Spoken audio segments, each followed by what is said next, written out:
Olá,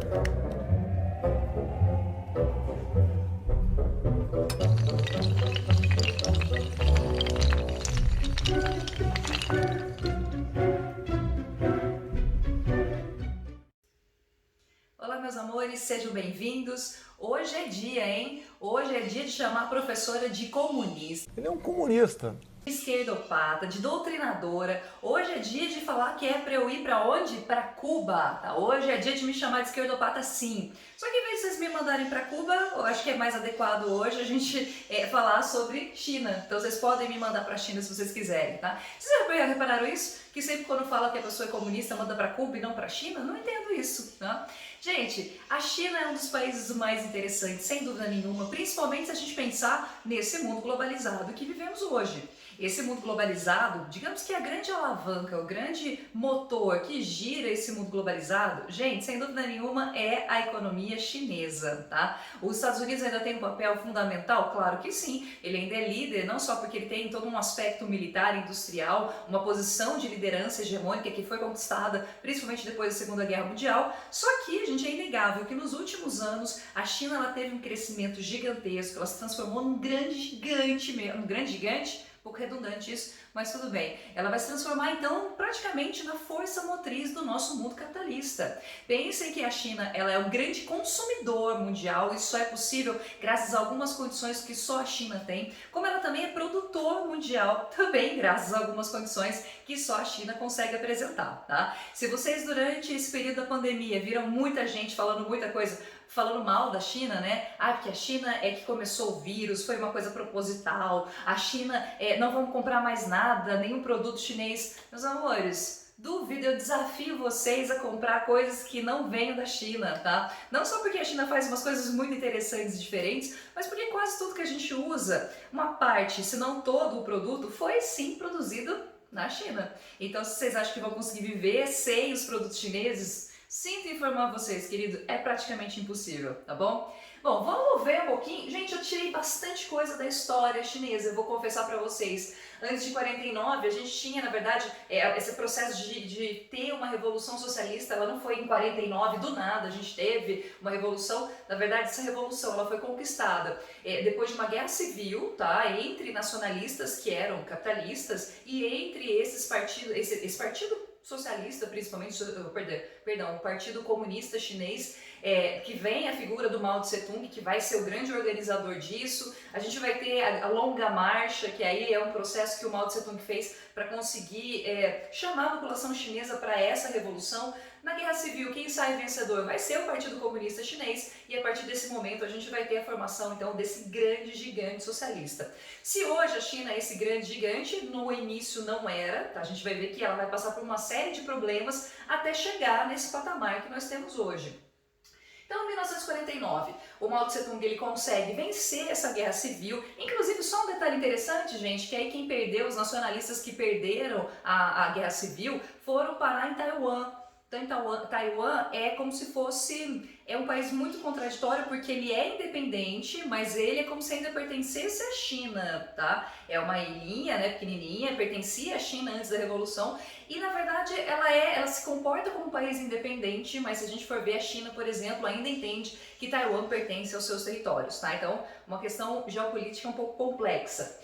Depois de 1949, o Mao Tse Tung, então, ele faz, né, estabelece essa revolução socialista, e para isso ele tinha que estabelecer um modelo socialista, que ele vai lá e copia basicamente a mesma coisa que se tinha na União Soviética. Lembra que a revolução da União Soviética foi em 1917, também não foi um processo simples. Só que aí, gente, o Mao Tse Tung pensou assim, bom, se dá certo para a União Soviética, vai dar certo para mim também. Então ele vai lá e copia o modelo socialista chinês. Para a gente ser socialista, presta atenção que isso é importante, para sermos socialistas, primeira coisa, nacionalização dos meios de produção, ou estatização dos meios de produção. Significa, gente, que para isso você tem que pegar tudo que é meio de produção, principalmente as indústrias, mas junto com as indústrias tem que ser também as áreas do campo, então as propriedades rurais, as grandes fazendas, praticamente tudo que se produz, inclusive entra aí também os bancos, ainda que o banco não seja o meio de produção, mas acaba entrando também nesse processo. Tudo isso é nacionalizado, ou seja, tudo isso passa a ser parte do Estado, o Estado toma para ele. Literalmente ele vai lá e toma essas coisas como se fosse parte de todo mundo. Então por isso que você nacionaliza, porque aí tudo passa a ser do país. E aí, se tudo é do país, teoricamente tudo vai ser do povo, tá?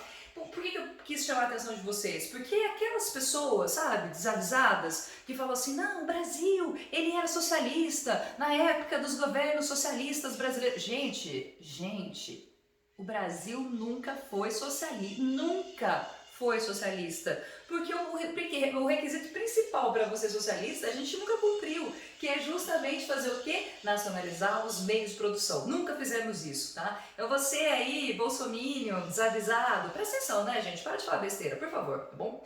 Bom, essa vai ser a primeira coisa. Além disso, a gente vai ter como a cópia do governo do modelo socialista soviético, a gente também vai ter os planos quinquenais, a gente vai ter toda uma, digamos que uma concentração na indústria de base. O que é a indústria de base? Indústria de base é a indústria pesada, que é principalmente metalurgia, siderurgia, né?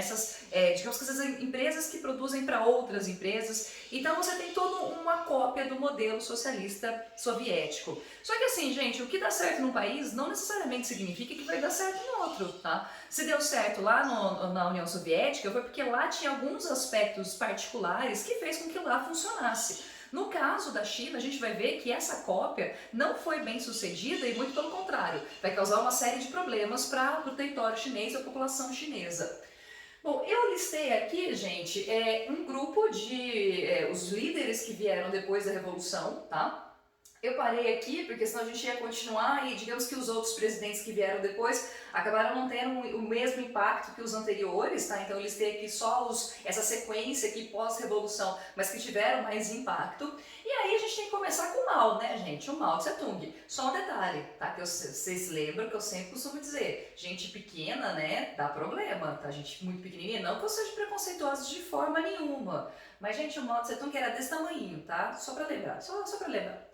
O Mao Tse Tung, gente, ele vai governar a China de 1949, então logo depois da Revolução, até 1976, que é quando ele morre. Lembrando que se você está num país socialista, significa que a gente está num regime que é quase sempre ditatorial, tá? Então a gente, quer dizer, não, a gente chama de ditatorial porque tem só um partido político, que é o Partido Político Chinês, então praticamente só ele que determina quem serão os próximos líderes. O Mao Tse Tung, gente, ele tinha a ideia então de transformar a China num grande país, assim como era a União Soviética. Só uma coisa também interessante da gente lembrar, que a União Soviética, apesar dela querer que vários países também se transformassem em países socialistas, né, principalmente durante a Guerra Fria, a União Soviética não gostava muito da China não, tá, gente? Eram dois países que tinham alguns conflitos, eu não vou dizer ideológicos, porque eram socialistas, mas alguns conflitos mesmo de preconceito, assim. A União Soviética, ela não queria, não que ela tivesse medo, mas ela tinha um receio, sim, da China, porque aqui, gente, a China já tinha uma população que era muito grande. Então a União Soviética nunca apoiou totalmente o regime chinês, o que é uma grande contradição da parte dos soviéticos, tá? Bom, a China, o Mao Tse Tung, então, ele tenta alguns aspectos, né, copiar alguns modelos soviéticos e, para além disso, ele quer fazer com que a China se transforme, né, numa grande nação socialista.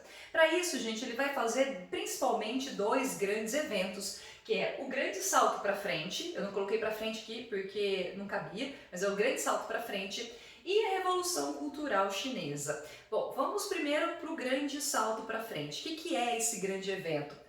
O grande salto para frente, gente, foi uma tentativa do Mao Tse Tung de dinamizar o campo, quer dizer, de transformar o campo chinês, ou as áreas rurais chinesas, numas grandes áreas de produção, tá? Então, era para aumentar a produção de alimentos que a gente tinha na China, então você fazer com que essa área rural começasse a produzir mais. Como que você faz isso? Primeiro, você cria várias comunas populares. Comunas populares, gente, é muito semelhante com cooperativa, tá? Então você tem grupos de pessoas que trabalham nessas áreas e todo mundo é responsável por quase tudo, né? Você tem toda uma forma de se trabalhar comunal, então socialista, né? Então faz todo sentido. A gente vai ter um grande investimento no campo. O governo chinês, ele incentiva, assim, a construção ou mesmo a compra de tratores, de insumos, para que você realmente tivesse uma maior produção nesse setor. Ele vai obrigar, e aqui é um dos grandes erros, tá? Para fazer esse grande salto para frente, para fazer com que a China se transformasse num grande produtor de alimento, para que toda a população se alimentasse também, o Mao Tse Tung, gente, ele vai obrigar milhares de pessoas que moravam nas áreas urbanas a migrarem para o campo. Então ele faz, digamos que um êxodo urbano, né? Ele obriga as pessoas, ele mesmo obriga as pessoas a se encaminharem para o campo. Essas pessoas, vejam que a gente tinha pessoas de vários tipos, a gente tinha pessoas que eram de repente engenheiros, professores, enfim, trabalhavam no setor terciário, então pessoas que nunca tinham morado no campo são obrigadas de repente a migrar e a trabalhar numa área que não é o seu forte, que não é a sua expertise. E aí essas pessoas, como elas não sabiam mexer no campo, isso vai trazer uma série de problemas. Esse grande salto para frente, gente, se mostrou um grande fracasso. Por que foi um grande fracasso? Então, primeiro, tudo bem, você vai lá e quer aumentar a produção do campo, e aí você faz investimentos, tá? Só que a China deu muito azar porque, primeiro, ela passou, gente, por muitos períodos de grandes catástrofes naturais. A gente vai ter, justamente nesse período na China, alguns períodos que teve muita seca, então a produção rural não conseguia, né, a produção agrícola não conseguia render o que ela poderia render. Depois a gente teve o contrário, a gente teve vários períodos de inundação, muitas chuvas, principalmente aquelas de monções, causaram vários problemas nessa área rural chinesa, então você também não conseguiu produzir da mesma forma como você poderia produzir. Esses vários investimentos aqui foram jogados fora, porque muitas pessoas que não sabiam mexer no campo vão para fazer produção rural, elas desperdiçavam, quebravam máquinas, né, faziam várias coisas erradas. Então você tem um conjunto de coisas que faz com que esse grande salto para frente se transforme, na verdade, num grande fracasso. E aí a gente vai perceber que não só não tivemos uma grande produção rural e agrícola, né, uma grande produção agrícola, como também tivemos o contrário. Alguns períodos a produção agrícola ficou tão abaixo do esperado que ela não conseguiu render, fazendo com que muitas pessoas passassem fome na China. Ó, país comunista passando fome? É normal, né, gente? Fala que vocês estavam loucos para falar isso, vai. Então a gente vai ter esse grande salto para frente como uma grande fracasso, uma grande palhaçada que não deu certo, tá bom? Bom, o Mao Tse Tung, ele tinha então que, lógico que ele ficou muito mal depois disso, né? Não ele muito mal, mas porque as pessoas começaram a avaliar o governo dele de uma forma muito negativa. E sempre, gente, eu sempre falo pra vocês, né? Quando a gente tem alguns períodos de crise, é muito perigoso a gente ter alguns eventos. O Mao Tse Tung, então, com medo dessa população que se revoltasse, né? Essa população principalmente no campo ficasse revoltada, o que ele faz? Ele pensa nessa revolução cultural. Porque ele vai dizer assim, olha como ele é espertinho, ó. Ele vai falar assim, olha, essa revolução cultural, ela não atingiu, a revolução socialista, ela não atingiu necessariamente os jovens. Porque quem faz a revolução socialista é quem lutou na guerra civil aqui atrás. Então, olha só, o que a gente tem que fazer? A gente tem que fazer com que os jovens se empenhem nessa revolução socialista ou se vejam dentro dessa revolução socialista. E além disso, se a gente pegar algumas coisas na China, por exemplo, as grandes tradições chinesas, são tradições que ainda são muito antigas, ancestrais, né? Muito caras, a população não tem acesso a isso, a essa cultura, a população não tem acesso à educação, então vamos fazer uma grande revolução cultural. Para isso, gente, ele vai criar aquilo que a gente chama de guardas vermelhos. Aliás, vocês repararam que a minha roupinha hoje está bem, né, bem chinesa, tá bom? Não foi à toa que eu escolhi esse modelito vermelho não, tá bom? O Mao Tse Tung, ele vai criar esses guardas vermelhos, que é muito parecida, olha que coisa pesada que eu vou falar, é muito parecida com a juventude hitlerista, tá? Então eram pessoas muito novas, né? Você pega muito adolescente, muitos jovens, esses jovens então, eles eram munidos de um certo poder ali, eles, da guarda vermelha, eles podiam fazer várias coisas. Aqui, você ia abolir certas práticas ancestrais, porque se dizia que isso acabava alienando, ajudava a alienar ainda mais, principalmente os jovens. E aí, gente, e o que ele vai fazer? Ele vai dizer que qualquer pessoa que é contrário a ele, professores, jornalistas, qualquer coisa, né? Qualquer pessoa que falasse mal do Mao Tse Tung, ou mesmo do próprio Partido Comunista, mas que de repente falasse mal, né? Criticasse o governo do Mao Tse Tung, essas pessoas passaram a ser muito perseguidas, algumas delas foram presas, algumas delas simplesmente desapareceram, e aí a gente vai ter realmente, quando a gente fala revolução, nesse caso, essa revolução cultural, ela vai ser justamente o contrário do que o nome pode dizer. Porque se a gente pensa em revolução cultural, vem de repente à nossa cabeça uma grande transformação de cultura, vários eventos. Não, na verdade o que ele vai fazer é abolir as culturas antigas, abolir qualquer tipo de crítica que poderia haver com ele e fazer, gente, com que a gente tivesse praticamente aí sim uma verdadeira doutrinação, tá? A gente não pode negar que foi isso que o Mao Tse Tung fez com a Revolução Cultural. Ele queimou livros, ele começou a fazer uma grande exaltação ao culto à sua própria figura, então você vai ter a figura dele praticamente em todos os lugares, qualquer pessoa então que era crítica ao governo desaparece, e aí o que você começa a ensinar nas escolas? Que que só o socialismo é bom, que só a figura do Mao Tse Tung é boa, que só o Mao Tse Tung realmente vai salvar a China, ou seja, uma doutrinação total e verdadeira, tá? Isso sim é doutrinação, tá, gente? Não o que a gente faz, infelizmente, o que eu faço aqui não chega nem aos pés do que o Mao Tse Tung realmente consegue fazer. E ele tem êxito, tá? Tanto é que a população chinesa, de fato, começa a enxergar nos líderes, não só no Mao Tse Tung, mas nos próximos também, em todo o governo chinês, como se fosse um grande pai, né? A figura do grande protetor, então o Estado como sendo o grande protetor das pessoas. Então essa revolução cultural chinesa, ela teve esse final nefasto, né? Ele consegue, ele tem êxito, mas de uma coisa que realmente é muito negativo.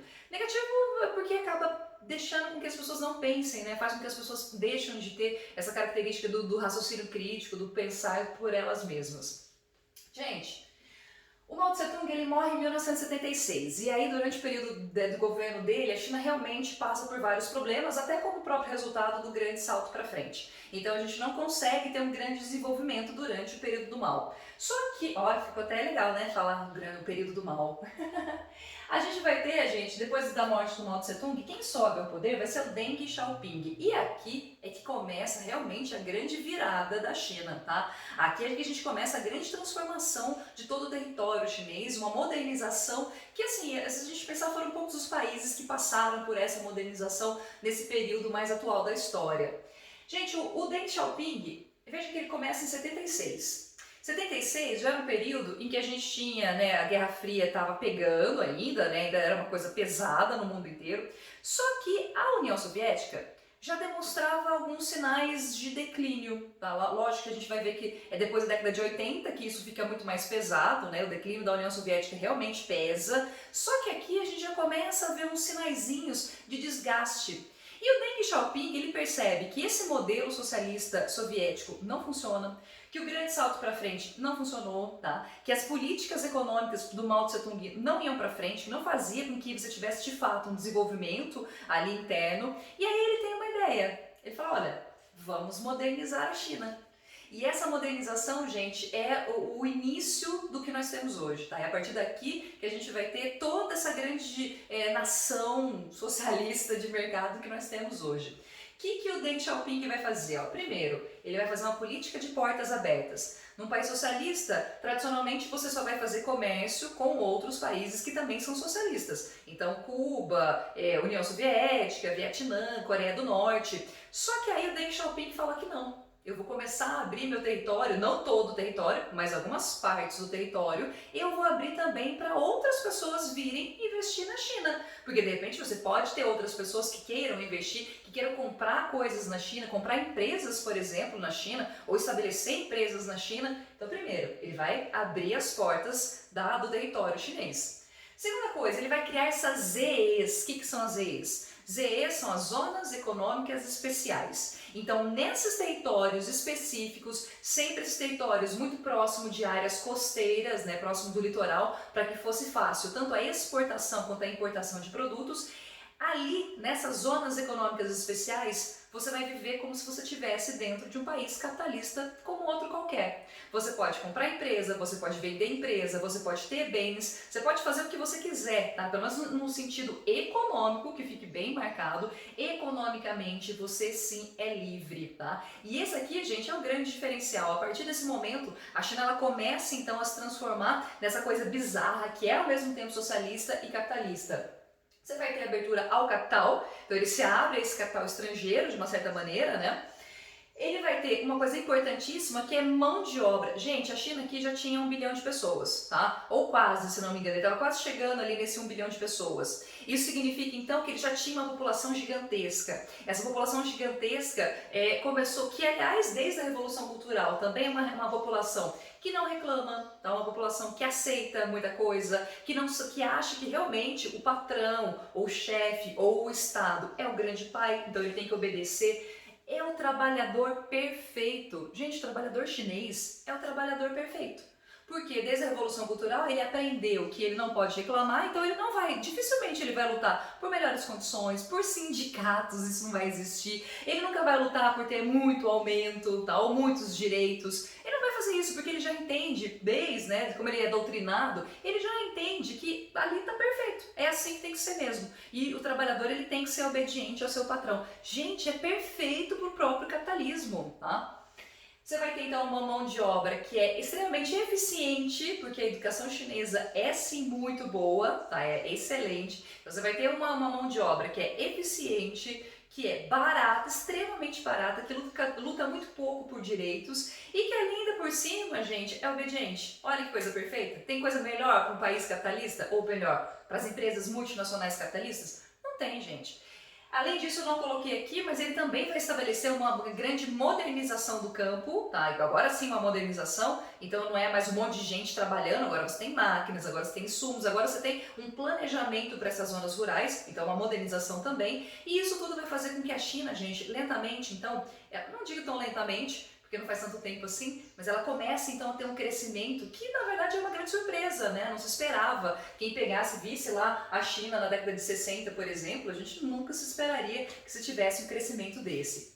Com essas modificações do Deng Xiaoping aqui, a gente só vai ter depois um plus, que é no governo do Jiang Zemin, que começa em 1993 também com a morte do Deng Xiaoping até 2003. E o que ele vai fazer, gente, é abertura ao comércio global. Isso significa o quê? Que a gente vai ter, né, década de 90, globalização um pouquinho antes, mas aqui ganha força com a internet, né, com os meios de comunicação. Você vai ter essa globalização muito presente e a China ela começa a atuar também nas bolsas de valores e começa ela própria, a China mesmo, também a investir em outros países, tá? Coisa incrível, né, gente? De um país agrário, rural, pobre, subdesenvolvido, mas nesse período aqui ele consegue ter um crescimento moderno, consegue se transformar num dos países mais modernos, mais economicamente importantes do planeta, tá bom? Graças a essas várias modificações. Isso faz com que a China hoje em dia seja chamada de socialismo de mercado. O que isso significa? Se a gente pensar em termos políticos, sim, a China é socialista. Significa que a gente só tem um partido, que é o Partido Comunista Chinês. A gente não tem eleições diretas, então não tem democracia da forma como a gente conhece. As pessoas não vão votar, por exemplo, tá? Você não tem liberdade, as pessoas não são livres para colocar o que querem. Tanto é que a gente ainda tem muitas pessoas que são presos políticos e que desaparecem na China. A população, gente, ela é não só doutrinada, mas ela é extremamente bem controlada pelo Estado. Por exemplo, se você não mora nessas zonas econômicas especiais, você mora lá no campo, e aí você quer mudar para as zonas econômicas especiais, você tem que pedir autorização. Então você não é livre, então você mora ainda num país socialista, tá? E lembrando que, apesar de eu brincar de socialismo, professor comunista, mas na verdade, gente, essa parte do socialismo não é nada interessante, tá bom? Então você tem sim esse problema sério da falta de liberdade e isso é inegável no caso chinês. Porém, de mercado, por quê? Porque economicamente podemos dizer que a China é capitalista. Ela é capitalista. Ela tem multinacionais que é dela, do Estado, mas ela também tem dentro do seu território várias outras multinacionais de vários outros países, tá? Essas multinacionais, elas se encaminham para a China por aquilo que eu falei para vocês. Você tem uma mão de obra que é extremamente barata, tá? Um mercado consumidor gigantesco, leis trabalhistas muito permissivas, as leis ambientais eram, tá? Agora está melhorando bastante, mas a gente tinha leis ambientais que eram bem permissivas também, que deixavam se fazer muita coisa. Então tudo isso acaba atraindo esse capitalismo e é por isso que hoje a China é esse país doido que nós temos, tá bom? Tem problema? Claro que tem problema, vários, que é o que eu vou mostrar para vocês agora.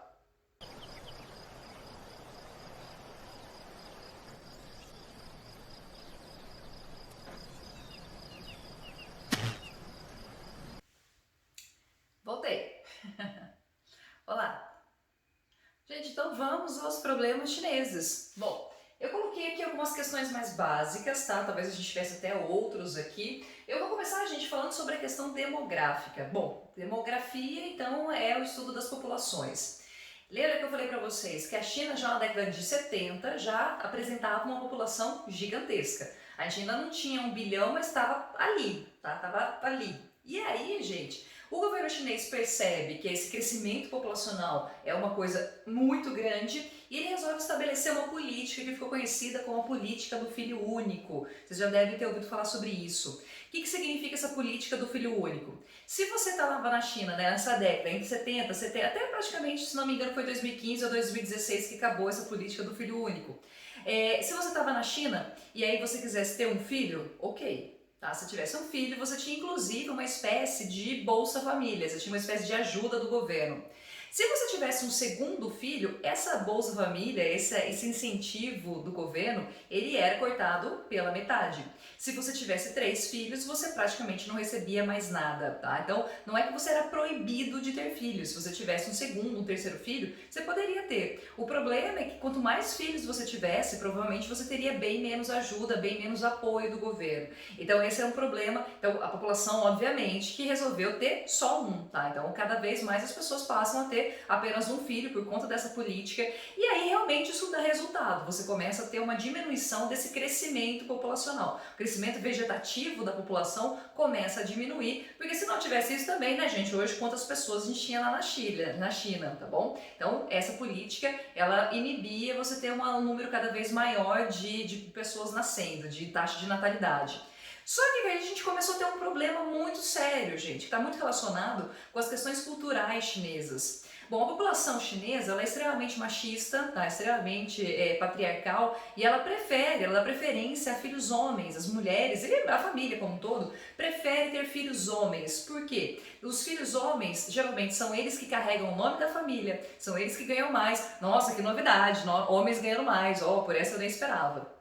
Então você vai ter o homem ganhando mais e ele também era responsável, também por uma questão de tradição lá na China, era ele que ficava responsável por cuidar da família. Então por conta disso as mulheres, né, a família preferia ter filhos homens. E aí começou o problema, porque essa preferência fez com que várias mulheres tivessem algumas atitudes muito, né, enfim, quando elas descobriam que elas estavam grávidas de mulheres, elas abortavam. Então, quando elas descobriam que estava, quando ela fazia lá o teste, percebia que o nenê, né, que elas estavam esperando, eram mulheres e não homens, e isso fazia com que elas abortassem. E aí começou a acontecer que a gente começa a ter um índice muito alto de aborto de meninas na China. Bom, até aí isso já é um dado cruel por si só, né? Porque por ser mulher já era abortado.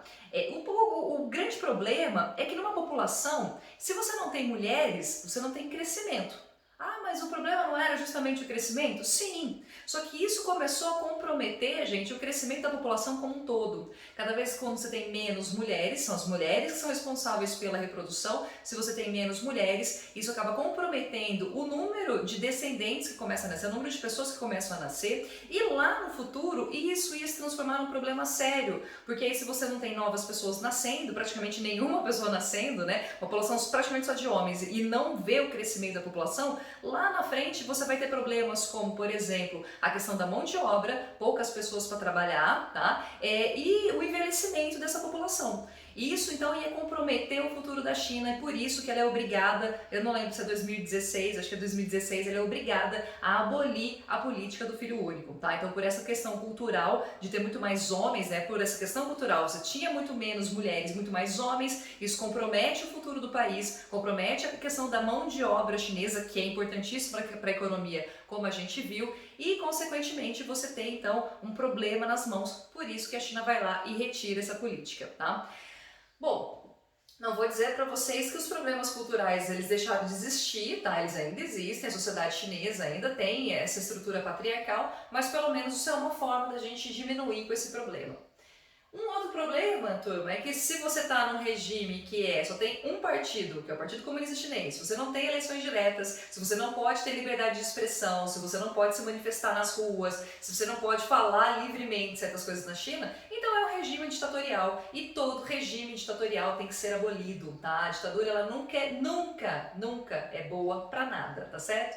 E aqui, gente, a gente tem alguns problemas sérios, por exemplo, das pessoas serem presas e aí por motivos às vezes aleatórios, né? A pessoa vai lá, o professor mesmo fala uma coisa na sala de aula, pode ser presa e uma vez que ela é presa, muitas vezes ela desaparece. Ela não tem direito a um julgamento justo como a gente conhece, ela não vai ter advogados, ela não vai ter... E às vezes ela é levada à pena de morte e a família às vezes não fica nem sabendo, tá? Então realmente é uma coisa muito terrível que isso acontece na China.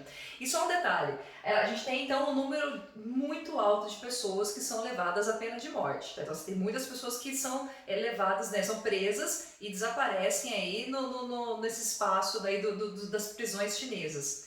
A China, gente, é o país que mais exporta órgãos humanos, sabe? Rim, fígado, tá? Essas coisas. A China é a que mais exporta órgãos humanos. De onde será que vêm esses órgãos humanos, hein? Então, pois é, temos uma relação direta aqui, né, que é fácil da gente estabelecer, tá bom? Então, problema sério. Eu coloquei aqui a questão do meio ambiente, mas como eu falei para vocês, a China ela vem mudando um pouquinho nos últimos anos, bem recentemente, tá, gente? Bem uns 5 anos aqui daqui para frente, a gente está tendo algumas posturas um pouco diferentes do que você tinha lá, por exemplo, em 2006. 2006, quando a gente teve as Olimpíadas lá na China, né, em Pequim, você tinha uma situação que praticamente estava tão poluído o ambiente que você quase não conseguia enxergar. E eles tiveram que fazer uma série de coisas ali para diminuir a poluição que se tinha em Pequim. Ainda é um país que polui muito? Sim, ainda é um país que causa muito desmatamento, que causa muitos problemas ambientais, vários tipos de impactos. Porém, como eu falei para vocês, nos últimos anos tem criado pelo menos algumas regras um pouquinho mais dificultando esse processo de poluição, desmatamento e assim por diante, tá? Mas ainda é um problema, tá, gente? Ainda não é nenhum exemplo. Bom, quem que é? Quem somos nós também para julgar os outros, né? Eu coloquei aqui que é muito recente isso, essa questão da guerra comercial da China com os Estados Unidos. Gente, o Trump, quando ele é eleito, ele percebe que na verdade era muito nítido, né? Que a economia chinesa, uma hora, ela ia ultrapassar a economia dos Estados Unidos. Isso era óbvio, tá? Se você vê o crescimento da economia chinesa, se você vê a forma como ela se comporta, e detalhe, tá bom? Que é muito. A gente tem que pensar nisso. Que quem vai para a China para fazer esses vários acordos comerciais ou esse crescimento chinês, gente, não é só o governo chinês em si, mas você tem uma série de multinacionais que às vezes são até americanas que vão para lá. Então, será que a culpada é a China ou são as empresas que também ajudam nesse processo? E é interessante como o Trump, né, como é muito mais fácil você criar as tretas entre os países do que você de fato, não vou dizer culpabilizar, mas pelo menos você tirar satisfação com quem que realmente faz isso, né? Quem realmente faz a economia também girar, que são essas grandes empresas, os bancos, os grandes setores de investimento internacional. Então é interessante a gente pensar nisso. O Trump, então, começa essa guerra comercial. Então, o que ele começa a fazer? Que quando a gente chama de guerra comercial, significa o quê? Que para você importar produtos chineses, está lá nos Estados Unidos e você quer importar produtos chineses, os produtos chineses pagam mais caro. Então, olha, você tem um produto que vem, sei lá, você tem uma coisa simples, café, que vem da China. Você tem um café brasileiro para entrar na China, para entrar nos Estados Unidos, paga imposto, mas bem menos. Já se é um produto chinês, ele vai pagar muito mais, tá? Mesmo sendo o mesmo café. Então, essa guerra comercial, os Estados Unidos começa a fazer isso, começa a cobrar dos produtos chineses para entrar nos Estados Unidos um valor muito maior do que de outros produtos. Bom, a China, gente, a China tem condição de lutar quase ali, ó, frente a frente com os Estados Unidos, tá bom? A China fala assim, vocês então vão me sacanear? Não tem problema, eu posso sacanear vocês também. E começa a fazer o mesmo com alguns produtos americanos. Também começa a colocar taxação sobre os produtos estadunidenses que entravam na China, tá? Só que, gente, é uma guerra muito complicada, porque acaba que todo mundo, pelo menos os dois países, muito dificilmente os dois países vão sair ganhando de alguma forma. Quem poderia sair vencendo são outros países que poderiam perceber, né, que, então se o produto chinês paga mais caro, eu vou aproveitar e vou começar a vender para os outros, eu vou começar a vender para os Estados Unidos. O Brasil, por exemplo, o Brasil tinha toda a possibilidade de fazer isso. Ou, por exemplo, de começar a vender mais coisas para a China, que como a China não compra dos Estados Unidos, de repente poderia comprar do Brasil.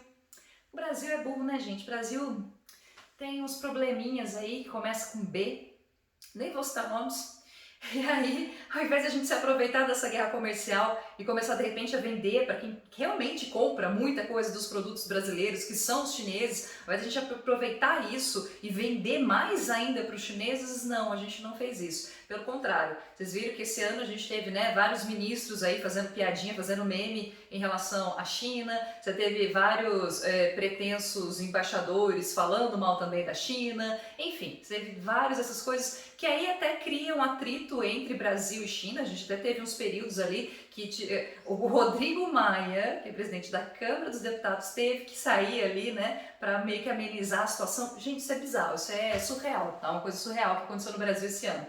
E então a gente não aproveita. Ainda é muito cedo como essa guerra comercial, ela ganha força em 2018, mas principalmente 19, né, 20 também, mas 19 vai ser o auge, 20 acabou ficando mais amenizado por conta da questão do coronavírus economicamente. Porque politicamente vocês viram que na ONU o Trump foi lá e falou mal da China, tá bom? Então, se a gente pensar na questão política, ela ainda é muito sensível. É cedo pra gente dizer quem vai sair vencendo dessa disputa, tá? É cedo pra gente dizer isso, mas o certo é que assim, pros dois países, eles, né, vão ter problemas com essa guerra comercial. E o Trump também é muito idiota, né? Enfim, acho que ele até poderia, entendo que ele queira que os Estados Unidos retome a sua posição, mas ele poderia fazer de outras maneiras. Para que comercial com a China, né, gente? Bom, olha, para vocês terem uma ideia de como a China, quando a gente fala sobre a economia chinesa, esse poder da economia chinesa. Gente, lá em meados de 2000, tá, até 2010 mais ou menos, a economia chinesa ela crescia 10% ao ano. E hoje em dia ela cresce menos, ela cresce 6% ao ano. Então você vai pensar, bom, então diminuiu o crescimento chinês. Sim, o crescimento diminuiu. Não quer dizer que a economia chinesa ela não produza mais. Por exemplo, quando eu comparo o que ela produz em riqueza hoje, o que ela produzia em riqueza há 10 anos atrás, aqui ela não produzia nem 10 trilhões de dólares. Hoje, com esse crescimento aqui de 6%, que nossa, só 6%, ela produz cerca de 14 trilhões de dólares por ano. Só para vocês terem um acompanhamento, a economia brasileira não só não cresce, como ela também vem apresentando um decréscimo, tá? Não chega na casa de 1% ainda, mas a gente está decrescendo e já faz um tempinho já, tá? Faz desde ali do governo Temer, tá bom? A gente está tendo esse decréscimo da economia e realmente não há sinais de que a gente vá se recuperar de uma forma como a gente precisaria se recuperar. Então esse governo chinês, ele continua sendo, essa economia chinesa, ela continua sendo a força motriz do mundo inteiro, porque a China compra produtos do mundo inteiro, no caso brasileiro também, tá? E ela também vende produtos, só que ela vende muito mais produtos industrializados para o mundo inteiro, tá, gente? Lembrando, ela também compra coisas nos outros lugares do mundo, por exemplo, a gente teve um leilão do pré-sal, não sei se foi no final do ano passado ou no começo desse ano, a gente teve um leilão do pré-sal e só teve um comprador, que era justamente a petrolífera chinesa estatal, tá bom? Então veja como a China ela realmente tem um poder gigantesco no mundo inteiro, tá certo?